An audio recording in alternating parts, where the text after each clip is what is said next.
சென்னை மக்களுக்கு ஒரு நற்செய்தி. தங்கமயிலின் அடுத்த 2 புதிய ஷோரூம் ஐயப்பந்தாங்கல் மற்றும் விருகம்பாக்கத்தில் வரும் ஏப்ரல் 11ஆம் தேதி முதல் ஆரம்பம். அமெரிக்கா வெர்சஸ் உலகம்னு இருந்த டொனால்ட் ட்ரம்ப் கொண்டு வந்த வர்த்தக போர் இப்போ அமெரிக்கா வெர்சஸ் சைனா அப்படின்னு குறுகி இருக்கு. மற்ற நாடுகள் மேல விதிச்ச வரி விதிப்பை எல்லாம் 90 நாட்களுக்கு நிறுத்தி வைக்கிறதாக அறிவிச்சிருக்காரு டொனால்ட் ட்ரம்ப்.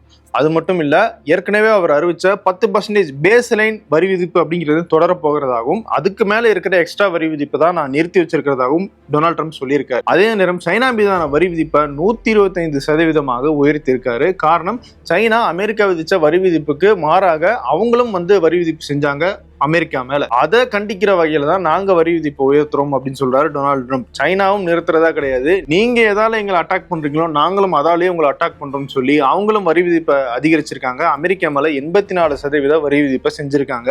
இது 2 நாடுகளுக்கு இடையில நடக்கிற ஒரு பிரச்சனையாக மாறி இருந்தாலும் இதனுடைய தாக்கம் உலகம் முழுக்கவே காணப்படுது. இந்த போர்ல யாருடைய கை ஓங்கி இருக்கு, இந்த 2 நாடுகளுக்கு என்ன பாதிப்பு, உலகத்துக்கு இதுல என்ன பாதிப்பு, அது போக அமெரிக்காவுக்கு எதிராக சைனா யூஸ் பண்றதுக்கு ஒரு நியூக்ளியர் பாம் வச்சிருக்காங்க. நியூக்ளியர் பாம்னா நேரடியாக ஆயுதம் கிடையாது, ஒரு துருப்பு சீட்டு வச்சிருக்காங்க சைனா. அது என்ன அப்படிங்கிறத பத்தி எல்லாம் தான் இந்த வீடியோல பார்க்க போறோம். இது டிகோட் பை வெங்கட்.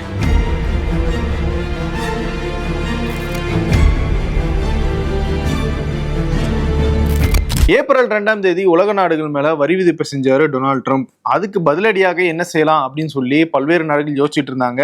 நம்ம எதுவும் ரியாக்ட் பண்ண வேணாம்னு சில நாடுகள் யோசிச்சுட்டு இருந்தாங்க. நம்ம அமெரிக்கா கூட திரும்பி பேச்சுவார்த்தை நடத்தலாம் அப்படின்னு சில நாடுகள் யோசிச்சுட்டு இருந்தாங்க.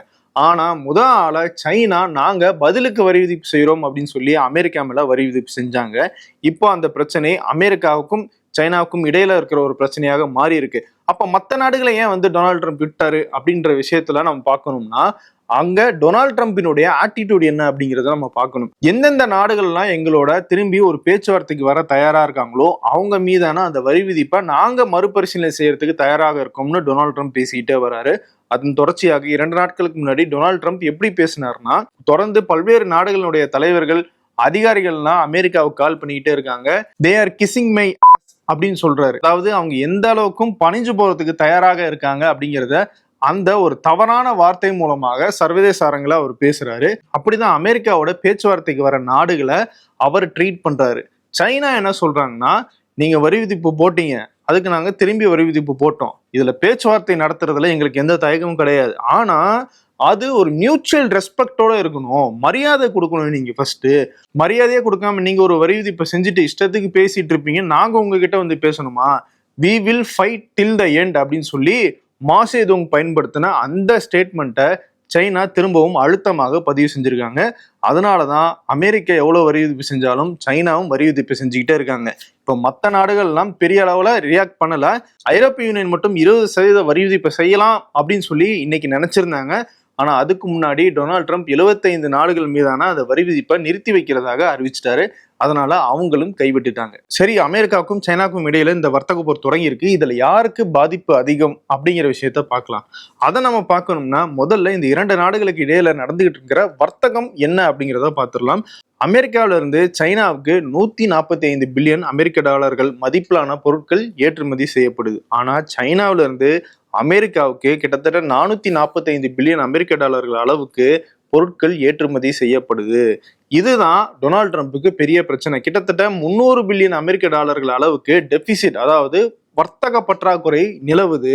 அதை சரி செய்யணும் அப்படிங்கிறது தான் டொனால்ட் ட்ரம்பினுடைய முக்கியமான பாயிண்ட். அடுத்ததாக இந்த 2 நாடுகளுக்கு இடையில என்ன மாதிரியான பொருட்கள் பரிமாறிக்கொள்ளப்படுது அப்படிங்கிறத பார்க்கலாம். அமெரிக்காவில இருந்து சைனாவுக்கு அதிகமாக ஏற்றுமதி செய்யப்படுற பொருட்கள் அப்படின்னு பார்த்தோம்னா சோயாபீன்ஸ், மருந்து பொருட்கள், கச்சா எண்ணெய், கேஸ் போன்ற எரிசக்தி சார்ந்த பொருட்கள் இதெல்லாம் தான் அதிகமாக ஏற்றுமதி செய்யறாங்க. அதுவும் சோயாபீன்ஸினுடைய ஏற்றுமதி அப்படிங்கிறது அமெரிக்காவில இருந்து ஏற்றுமதி செய்யப்படுற ஒரு முக்கியமான பொருளா பார்க்கப்படுது. காரணம், அமெரிக்காவினுடைய விவசாயிகள் பெரிய அளவுல சோயாபீன்ஸை உற்பத்தி பண்ணிட்டு இருக்காங்க. 15 பில்லியன் அமெரிக்க டாலர்கள் அளவுக்கு அமெரிக்காவில இருந்து சைனாவுக்கு சோயாபீன்ஸ் ஏற்றுமதி செய்யப்பட்டுக்கிட்டு இருக்கு. சைனா சோயாபீன்ஸ் மேல வரி விதிப்பு அதிகரிச்சாங்கன்னா அது நேரடியாக அமெரிக்காவுடைய விவசாயிகளை பாதிக்கும் அப்படிங்கிறது நம்ம இங்க கவனிக்க வேண்டிய விஷயம். சரி, இப்ப சைனா அமெரிக்காவுக்கு என்னெல்லாம் ஏற்றுமதி செய்யறாங்க அப்படிங்கிறத பார்க்கலாம். எலக்ட்ரானிக் பொருட்கள் பண்றாங்க, கம்ப்யூட்டர்ஸ், லேப்டாப்ஸ், விளையாட்டு பொம்மைகள், டாய்ஸ் சொல்றோம் இல்லையா, அது பண்றாங்க. எலக்ட்ரிக் வெஹிக்கிள்ஸ்க்கான பேட்டரிஸ் அதிகமாக ஏற்றுமதி பண்றாங்க.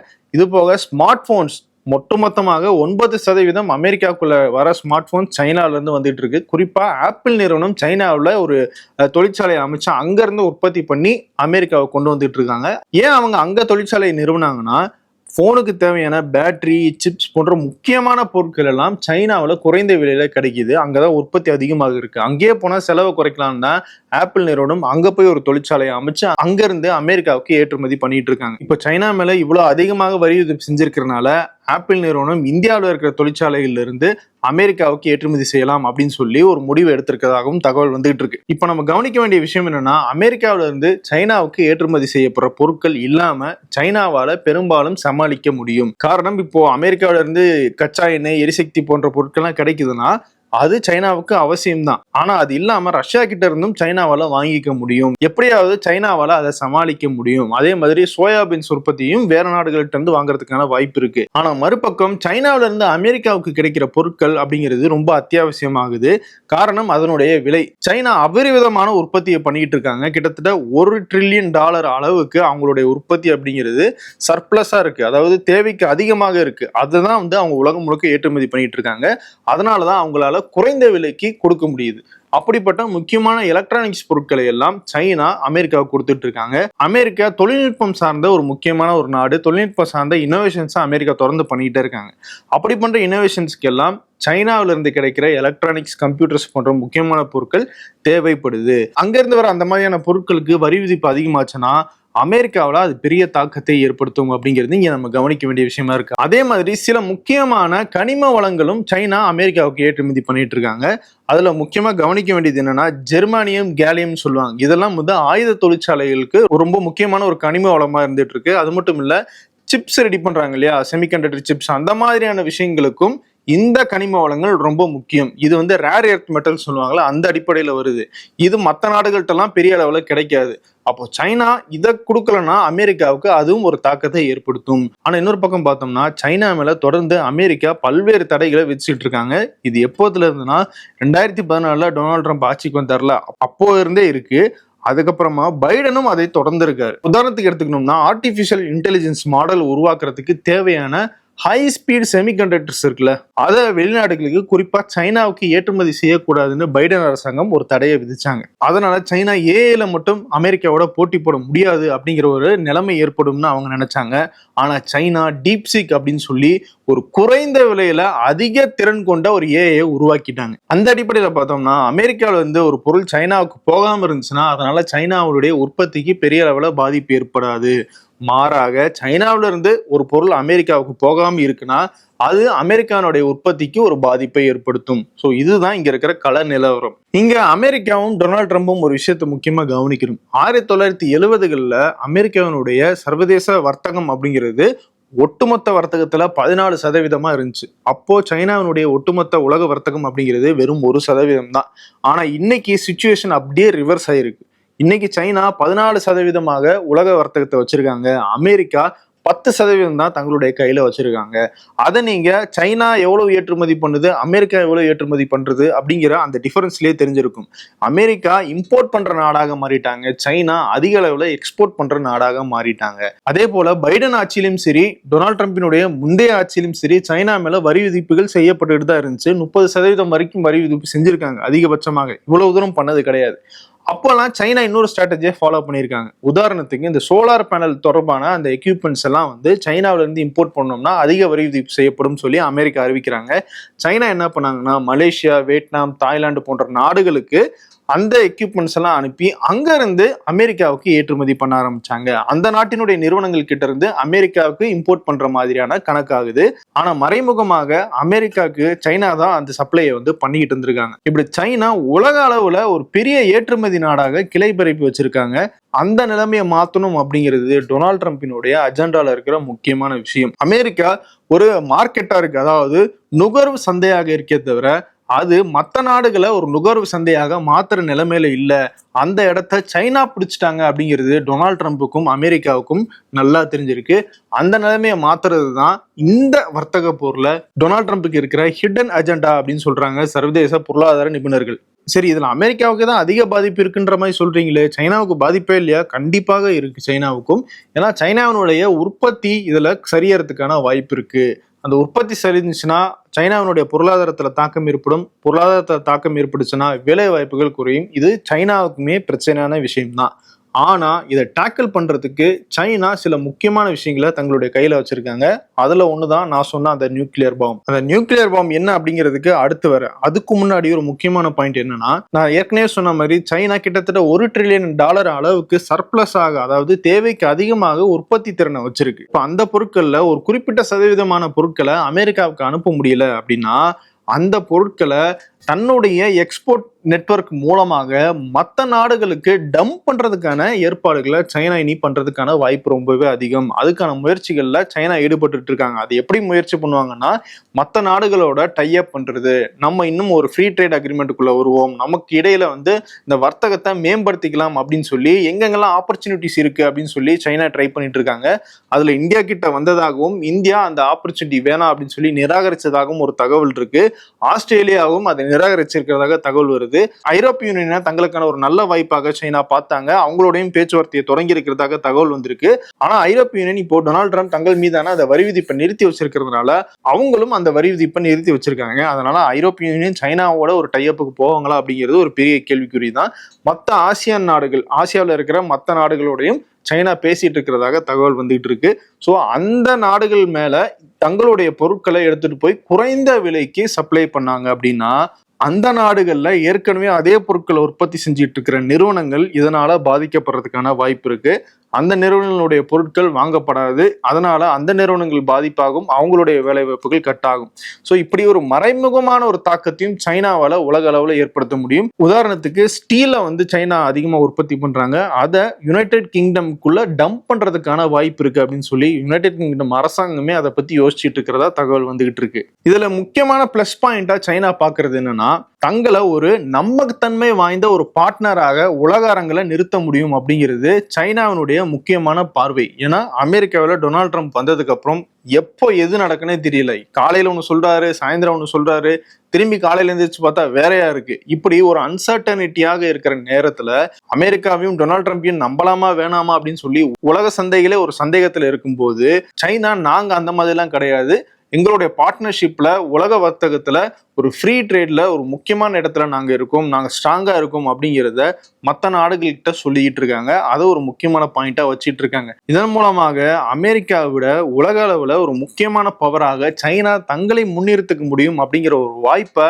இந்த வர்த்தக போர் மூலமா பாக்குறாங்க. இப்ப நான் சொன்ன அந்த நியூக்ளியர் பாம்புக்கு வருவோம். பொதுவா ஒரு நாட்டுக்கு நிதி தேவைப்படுது, அரசாங்க செலவுக்கோ இல்ல பல்வேறு திட்டங்களுக்கோ தேவைப்படுது அப்படின்னா அந்த நாடு ஒரு ட்ரெஷரி பாண்டின் மூலமாக நிதி திரட்டுவாங்க சர்வதேச சந்தைகள்ல. அப்படி அமெரிக்காவும் பாண்டுகள் மூலமாக நிதி திரட்டுவாங்க. இந்த பாண்டுக்கு ஒரு வட்டி விகிதமும் அமெரிக்காவால கொடுக்கப்படும். 10 to 30 ஆண்டுகள் காலம் வரைக்கும் இந்த பாண்ட் இஷ்யூ பண்ணுவாங்க. அதுக்கான தொகையை அந்த நாடுகளோ இல்ல இன்ஸ்டிடியூஷனல் இன்வெஸ்டர்ஸ் கிட்ட இருந்தோ தொகையை அமெரிக்க அரசாங்கம் வாங்கிக்கும். இப்படி இந்தியா உட்பட பல்வேறு நாடுகள் பாண்ட் இஷ்யூ பண்ணிடுவாங்க.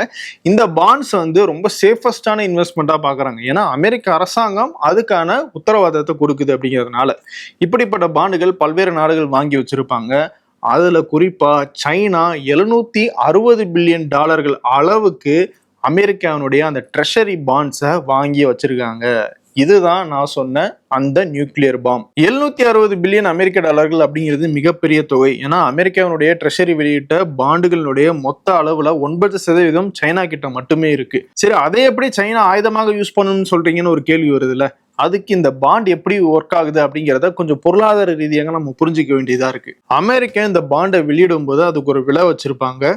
அந்த விலைக்கு ஒரு இன்ட்ரெஸ்டும் ஃபிக்ஸ் பண்ணியிருப்பாங்க. உதாரணத்துக்கு $100 வச்சுக்கலாம். அந்த $100க்கு 4% இல்ல 5% நாங்க வட்டி கொடுக்குறோம் அப்படின்னு சொல்லி தான் அந்த பாண்டை இஷ்யூ பண்ணுவாங்க. அதை நாடுகளோ இன்ஸ்டிடியூஷன்ஸோ வாங்குவாங்க. இப்போ சைனா கிட்ட அப்படி $760 பில்லியன் இந்த பாண்ட் இருக்கு. சைனா நினைச்சாங்கன்னா அந்த பாண்டை சந்தைகள்ல திரும்பவும் விற்கிறதுக்கான வாய்ப்பு இருக்கு. அப்படி அவங்க வித்தாங்கன்னா பாண்டுகளினுடைய அவைலபிலிட்டி, சப்ளை அப்படிங்கிறது அதிகரிச்சிடும். அது அதிகரிச்சிச்சுன்னா பாண்டினுடைய விலை குறையறதுக்கான வாய்ப்பு இருக்கு. இல்லாட்டி சைனாவே $1க்கோ $2க்கோ குறைச்ச விலையில விற்கிறதுக்கான வாய்ப்பு இருக்கு. இப்போ குறைச்ச விலையில விற்கிறதுனால அமெரிக்காவுக்கு என்ன பாதிப்பு அப்படிங்கிறதான உங்களுடைய கேள்வி. இப்போ 5% வட்டி அப்படிங்கிறது ஒரு பாண்டுக்கு கொடுக்குறாங்கன்னா 5% வட்டி கிடைக்கிற ஒரு பாண்டை $100 அமெரிக்கா கிட்ட இருந்து வாங்காம சைனா கிட்ட இருந்து $99 வாங்கணும்னா அந்த வட்டி சதவீதம் அப்படிங்கிறது வாங்குறவங்களுக்கு 6% கிடைக்கும், அந்த விலை குறைப்பினுடைய பயனையும் சேர்த்தா. அப்போ அமெரிக்கா கிட்ட போய் ஒரு இன்வெஸ்டர் வாங்குவாங்களா இல்ல நேரடியா சைனா கிட்ட இருந்து வாங்குவாங்களா? இதுதான் இங்க முக்கியமான கவனிக்க வேண்டிய விஷயம். அப்படி சைனா கிட்ட இருந்து வாங்க ஆரம்பிச்சாங்கன்னா அமெரிக்காவுக்கு அந்த நிதி அப்படிங்கிறது டைரக்டா போய் சேராது. அப்போ அமெரிக்காவினுடைய அரசுக்கு தேவையான நிதி அப்படிங்கிறது கிடைக்காம போகலாம். அப்படி இல்லாட்டி சைனா வெளியிடுற அந்த பாண்ட்ஸ் மூலமாக கிடைக்கிற வட்டி விகிதத்தை விட அதிகமான வட்டி விகிதத்தை அமெரிக்கா அந்த பாண்டுகளுக்கு கொடுத்தா மட்டும்தான் இன்வெஸ்டர்ஸை அட்ராக்ட் பண்ண முடியும். சரி, அதிகமாக வட்டி கொடுக்கறதுல என்ன பிரச்சனை இருக்கு அப்படின்னு கேட்டீங்கன்னா, சர்வதேச அளவுல இருக்கிற பொருளாதார நிபுணர்கள் என்ன சொல்றாங்கன்னா, அமெரிக்கா இப்போ ஒரு கேஷ் கிரன்ச்சில் இருக்காங்க. அவங்களுடைய திட்டங்களுக்கு நிதி தேவைப்படுது. அது மட்டும் இல்ல, டொனால்ட் ட்ரம்ப் ஆட்சிக்கு வரும்போது நான் பெரிய அளவில் டாக்ஸ் கட் பண்ணுவேன் அப்படின்னு சொல்லி வாக்குறுதி கொடுத்திருக்காரு. அதை இவங்க நிறைவேற்றணும் அப்படின்னா அங்க ஏற்கனவே அதுக்கான செலவுகளெல்லாம் குறைச்சிட்டாரு. அது போக அந்த டாக்ஸ் கட் பண்ணோம்னா அதுக்கான வருமானத்தை வெளியிருந்து தேத்தலாம் அப்படிங்கிற காரணத்துக்காக தான் உலக அளவுலயே இந்த வர்த்தக போரை அவர் தொடங்கி இருக்காரு. இப்போ அந்த வர்த்தக போர்ல இருந்தும் கிடைக்க வேண்டிய நன்மைகளை சைனா கிடைக்க விடாம செஞ்சுட்டாங்கன்னா அமெரிக்காவுடைய நிதி திரட்டல் அப்படிங்கிறது பெரிய அளவுல பாதிக்கப்படும். ஆல்ரெடி டொனால்ட் ட்ரம்ப் என்ன சொல்லிட்டு இருக்காருன்னா, அமெரிக்காவுடைய மத்திய வங்கியான ஃபெடரல் ரிசர்வ் வட்டி விகிதத்தை குறைக்கணும் அப்படின்னு சொல்லிட்டு இருக்காரு. ஏன்னா இன்ஃபிளேஷன்லாம் கட்டுப்படி ஆயிருச்சு அப்படின்ற ஒரு இம்பாக்ட்னால. ஆனா டொனால்ட் ட்ரம்ப் தான் இப்போ அந்த வரி விதிப்பை செஞ்சுட்டார்ல, இதன் மூலமாக அமெரிக்காவிலேயே இன்ஃபிளேஷன், அதாவது பணவீக்கம், இன்டெரக்டா சொல்லணும்னா விலைவாசி உயர்வு அதிகரிச்சுக்கிட்டு இருக்கு. இப்படிப்பட்ட ஒரு சூழ்நிலையில எங்களால வட்டி விகிதத்தை குறைக்க முடியாதுன்னு அமெரிக்காவுடைய ஃபெடரல் ரிசர்வ், அதாவது மத்திய வங்கி சொல்லிட்டாங்க. இப்போ சைனாவினுடைய நடவடிக்கையால அவங்க வெளியிடுற ட்ரெஷரி பாண்டினுடைய வட்டி விகிதமும் அதிகமாச்சுன்னா நிச்சயமாக ஃபெடரல் ரிசர்வ் அந்த ரேட் கட் பண்றதுக்கான வாய்ப்பே இல்லை, ரேட்டை உயர்த்துறதுக்கான வாய்ப்பு தான் இருக்கு. அப்படி ரேட்டை அவங்க உயர்த்தினாங்கன்னா ஆல்ரெடி இந்த டரிஃப் வார்னால பாதிக்கப்பட்டிருக்கிற அமெரிக்காவினுடைய தொழிற்சாலைகள் இன்னும் அதிகமாக பாதிக்கப்படும். இந்த மாதிரியான ஒரு சிச்சுவேஷன் ஏற்பட்டுச்சுன்னா அது டொனால்ட் ட்ரம்ப்புக்கும் அமெரிக்காவுக்கும் ஒரு நெருக்கடியை ஏற்படுத்தும். ஸோ இந்த வகையில ஒரு கடைசி ஆப்ஷனா தங்க கிட்ட இருக்கிற கடைசி ஒரு கார்டாக சைனா அந்த 760 பில்லியனை பயன்படுத்துறதுக்கான வாய்ப்பு இருக்குன்னு சொல்றாங்க சர்வதேச பொருளாதார பார்வையாளர்கள். ஆனா அப்படி பாண்டை முழுமையாக விற்கிறதன் மூலமாக சைனாவுக்கு பாதிப்பு இருக்காதுன்னு கேட்டீங்கன்னா சைனாவுக்கும் அதுல பாதிப்பு இருக்குன்னு சொல்றாங்க. அதனாலதான் சைனா இதை கடைசி ஆப்ஷனாக வச்சிருக்காங்க. அதனால சைனா இதை பயன்படுத்த மாட்டாங்களா அப்படின்னு கேட்டா கண்டிப்பா அதுக்கான பதில் நம்ம கிட்ட கிடையாது. சைனா தங்களுடைய நாட்டுக்காக எந்த அளவுக்கு வேணா போகிறதுக்கு தயாராக இருக்காங்க அப்படிங்கிறது தான் அவங்க கொடுத்துட்டு இருக்கிற ஸ்டேட்மெண்ட் மூலமா தெரியுது. சரி, இந்த 2 நாடுகளுக்கு இடையிலான இந்த வர்த்தக போர்ல உலக நாடுகளுக்கு என்ன பாதிப்பு அப்படின்னு கேட்டோம்னா, உலகத்தில் நடக்கிற அந்த வர்த்தகத்துல 43% அப்படிங்கிறது இந்த 2 நாடுகளுடைய பங்களிப்புல நடந்துகிட்டு இருக்கு. அப்ப எவ்வளவு பெரிய முக்கியமான வர்த்தக நாடுகளாக இந்த 2ம் இருக்காங்கன்னு பாத்துக்காங்க. இந்த 2 நாடுகள்லயும் பொருளாதார பாதிப்போ இல்ல ஒரு ரெசஷனோ ஏற்பட்டுச்சு அப்படின்னா அதனுடைய தாக்கம் இந்த ரிப்ளிங் எஃபெக்டாக உலக நாடுகள் முழுக்க ஏற்படும். அமெரிக்காவும் சரி சைனாவும் சரி உலகத்துல இருக்கிற பல்வேறு நாடுகளோட வர்த்தகத்துல ஈடுபட்டு இருக்காங்க. அந்த வர்த்தகத்துல எல்லாம் அந்த பொருளாதார தாக்கம் அப்படிங்கிறது ரிஃப்ளெக்ட் ஆகும். உதாரணத்துக்கு அமெரிக்காவில் ரெசஷன் ஏற்படுது, பொருளாதாரம் மந்த நிலைக்கு போகுது அப்படின்னா அமெரிக்காவில் இருக்கிற ஒரு நிறுவனமோ வங்கியோ இந்தியாவுக்கு கொடுத்துட்டு இருக்கிற ஐடி ப்ராஜெக்ட்ஸை குறைக்கலாம், இல்லாட்டி ஐடி ப்ராஜெக்ட்ஸை கொடுத்துட்டு அதுக்கான பணத்தை கொடுக்காம தாமதப்படுத்தலாம். இதனால இந்தியாவில் இருக்கிற ஐடி நிறுவனங்கள் பாதிக்கப்படும், ஐடில இருந்து ஊழியர்களை பணி நீக்கம் செய்வாங்க. ஸோ இந்த மாதிரியான பாதிப்பு அப்படிங்கிறது அமெரிக்கா சைனாவுக்கு மட்டும் கிடையாது, உலக நாடுகள் முழுக்கவே ஏற்படும். ஒரு ஆறுதல் என்னன்னா 75 நாடுகள் மேல இருக்கிற அந்த வரி விதிப்பை நான் நிறுத்தி வைக்கிறேன்னு டொனால்ட் ட்ரம்ப் சொல்லியிருக்காரு. ஆனா டொனால்ட் ட்ரம்ப் பேச்சை இப்போதைக்கு உலகத்துல நம்புறதுக்கு யாருமே தயாராக இல்லை. அவர் இன்னைக்கு நிறுத்தி வைக்கிறேன்னு சொல்லுவாரு, நாளைக்கு திரும்பவும் நான் வரி விதிக்கிறேன்னு சொல்லுவாரு, நாளைக்கு அதிகரிக்கிறேன்னு சொல்லுவாரு, எது வேணா நடக்கலாம். அப்படிப்பட்ட ஒரு வாலடைல் சிச்சுவேஷன் சொல்லுவாங்க, நிச்சயமற்ற சூழல் தான் இன்னைக்கு உலகம் முழுக்க நிலவிக்கிட்டு இருக்கு. ஒட்டுமொத்தமா ஒரு கழுகு பார்வையில இந்த விவகாரத்தை நம்ம பார்த்தோம்னா யாரு அதிகாரம் மிக்கவர் அப்படிங்கிற போட்டியை நோக்கி தான் இந்த வர்த்தக போர் போய்கிட்டு இருக்கு அப்படிங்கிறது மட்டும் நமக்கு தெரியுது. தொடர்ந்து என்ன மாதிரியான சர்வதேச நகர்வுகள் நடக்குது, அமெரிக்காவும் சைனாவும் இந்த விவகாரத்துல அடுத்து என்ன மூவ் பண்ண போறாங்க அப்படிங்கிறது எல்லாம் நம்ம டீகோட் நிகழ்ச்சியில பார்க்கலாம். வேறொரு வீடியோவில் உங்களை மீண்டும் சந்திக்கிறேன். நன்றி. அழகுக்கு அழகு சேர்க்க புதியதோர் ஆரம்பம். மக்களின் நம்பிக்கையை பெற்ற தங்கமயில் இனி உங்களுக்கு மிக அருகாமையில். ஐயப்பந்தாங்கல் மற்றும் விருகம்பாக்கத்தில் கோலாகல துவக்கம் ஏப்ரல் 11ஆம் தேதி முதல்.